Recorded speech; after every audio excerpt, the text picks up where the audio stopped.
The two stars of this occasion are going to come on the stage very briefly to bid you welcome. They are Dr. John Gattorna, Executive Chairman of Gattorna Alignment in Sydney, and Evangelos Angeletopoulos, who's Executive Director of Arcadia Consulting here in Athens. Please come to the podium.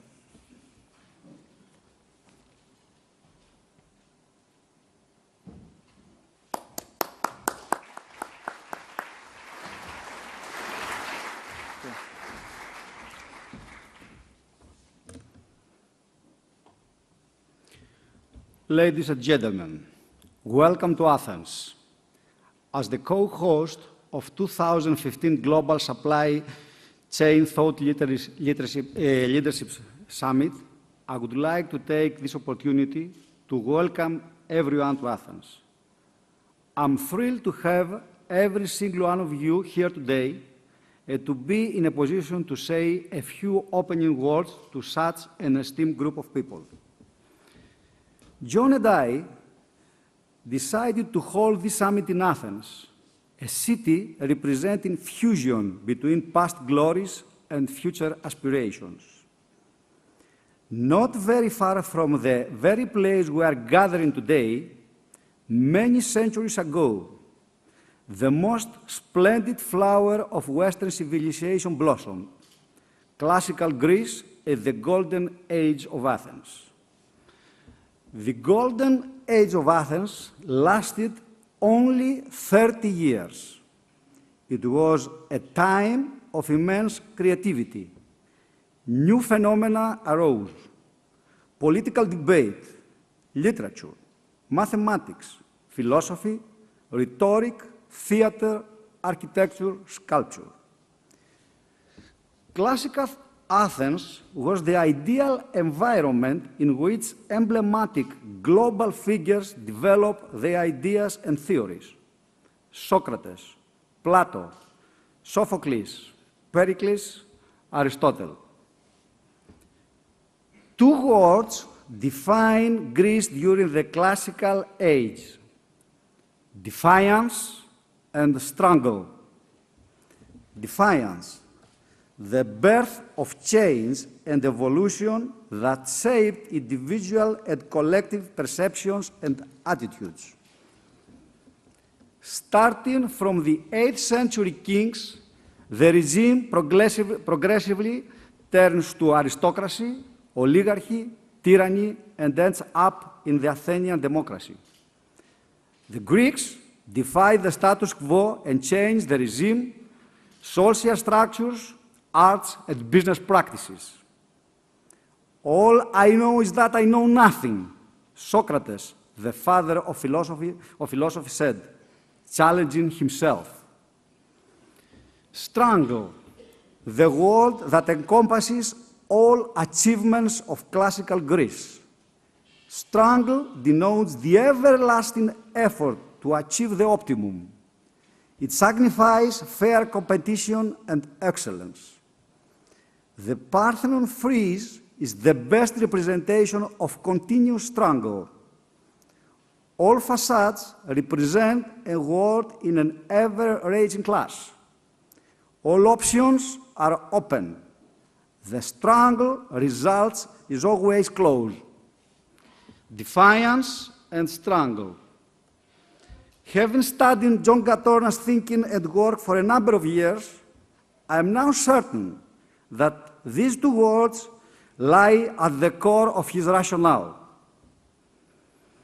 Defiance is used in a sense of critically revisiting all established scientific theories and practices.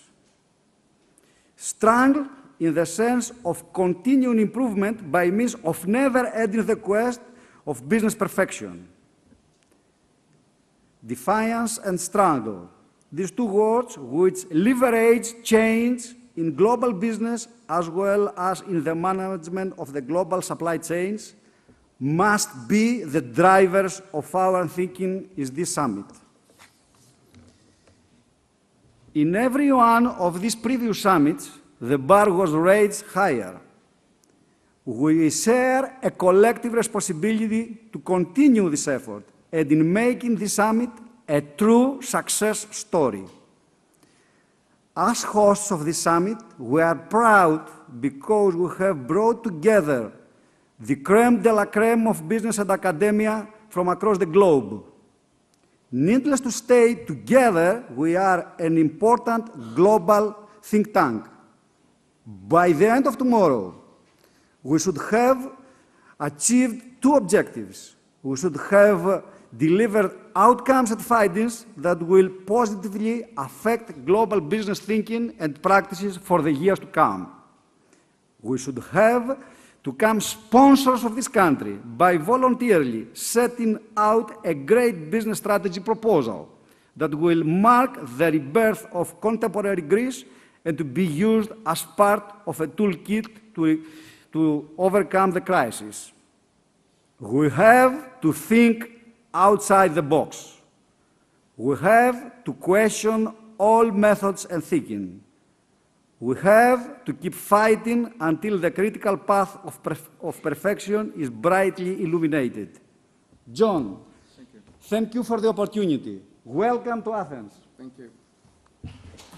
Thank you.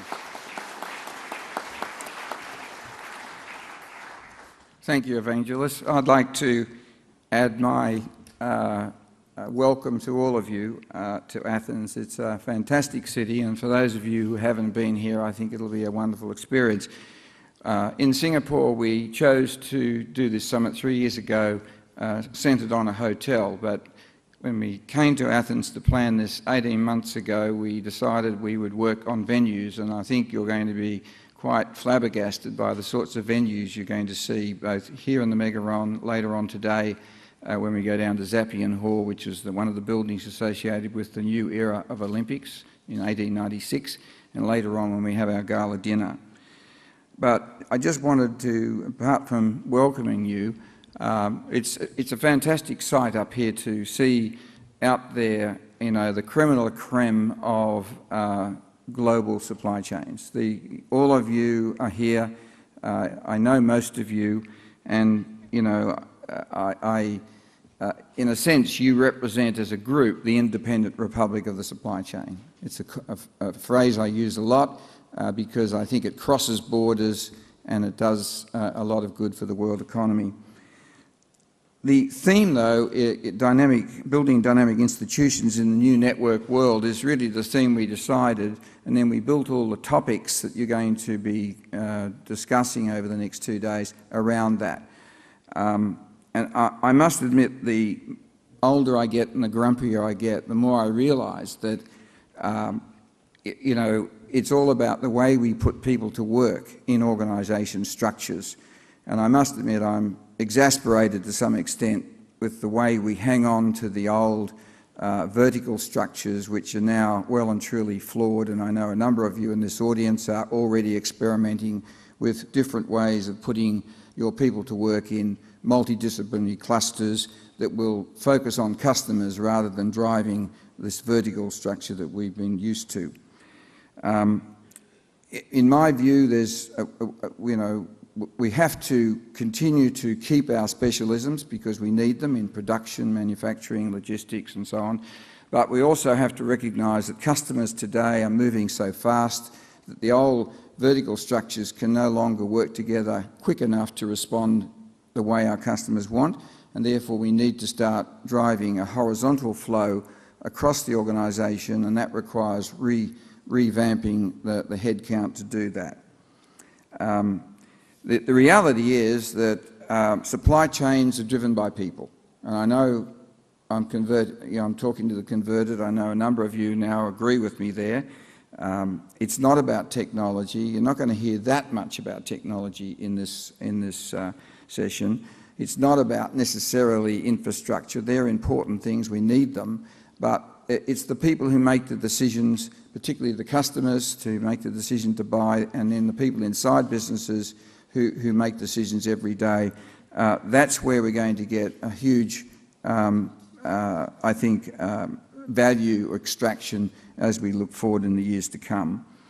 So the 12 sessions we've got lined up for you, we're going to start off, Don Hicks, my colleague from the US, is going to head up the panel around design thinking.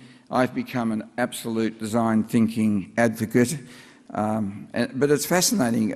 2 years ago, my little granddaughter back in Australia, the teacher of her class, and these were only 10-year-olds, called me up and said, would you come and talk to 50 10-year-olds about design thinking?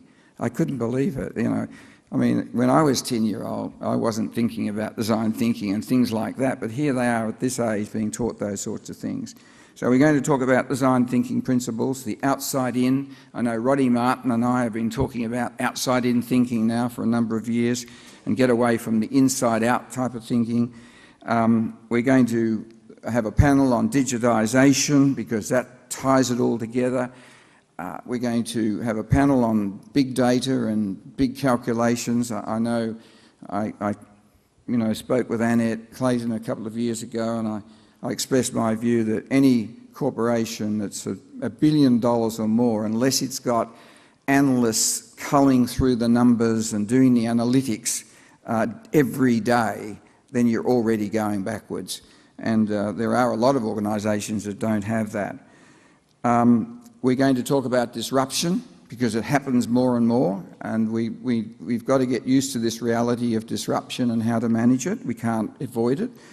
And we're going to talk about big projects. I'm very proud of the fact that in working with Schneider Electric, we have really, and Shell, we have, in a sense, discovered this whole new supply chain, which we're calling campaign supply chain, which actually is to service projects.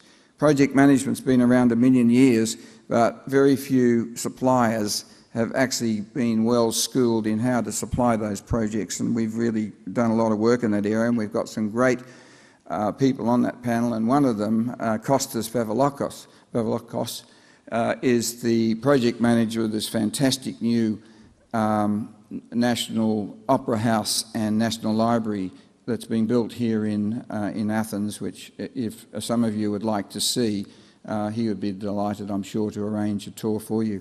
When I was here in June, Evangelos and I went down there, and he said, well, I want to show you this, and he said, I hope you don't mind heights. And before we knew what, we were standing in a bucket on one of these tower cranes, and we were raised up about 400 feet in the air, and it was quite scary. But we got a great view of the roof and everything they were doing.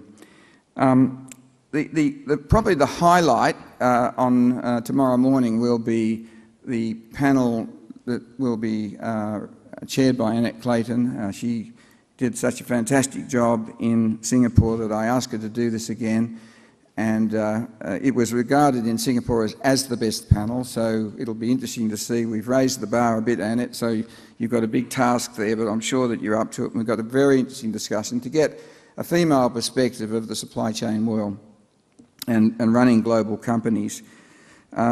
Number 7, we're going to talk about global flows, and we've got some interesting people who are here to talk about how to stop the disruption to global flows. How do we get through customs from country to country as we move our goods around? And then we're going to have a panel where we get a CEO's perspective, and eventually another panel where we're going to talk about this idea of a social licence, because more and more, as we get into things, we've got to start making sure we're bringing stakeholders with us, and that requires communications with different types of stakeholders out there in order to get the execution of our projects. We're going to then talk about the collaboration and the idea of strategic partnering. We're going to talk about some successful case studies in dynamic alignment, and finally we're going to end up with a discussion around what we call conscious capitalism. My colleague and friend